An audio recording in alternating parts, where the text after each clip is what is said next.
60-70 రూపాయలకు వచ్చిన చీరలు.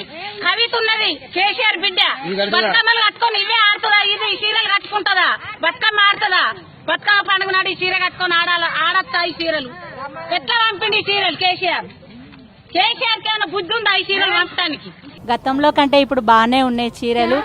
అప్పుడు ఏ దానికి యూజ్ కాక ఇప్పుడు కనీసం కలర్ఫుల్ గా బాగానే ఉన్నాయి. ఇక మహిళలందరికీ యూనిఫామ్ లాగా ఉన్నాయి. ఇదొకటి బాగుంది. అప్పుడు ఏదో ఇట్లా బోళ్ళకి వేస్తుంటిమి, ప్లాస్టిక్ వాటికి వేస్తుంటిమి, టబ్బులు కొని బకెట్లు కొనడానికి వేస్తుంటిమి. ఈ కాలం పిచ్చగాడు మంచి చీర కట్టుకుంటాడు. 4 రోజులు బేస్తాడు అడుకోడు అంతా 500 చీర కట్టుకుంటాడు. అది ఒక్కొక్కటి.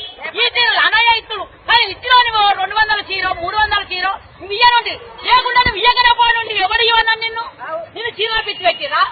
బాగానే ఉన్నాయి సార్ చీరలు. అప్పుడు మాకేమి బాగాలేకుండే. ఇది ఒకటి కలర్ఫుల్.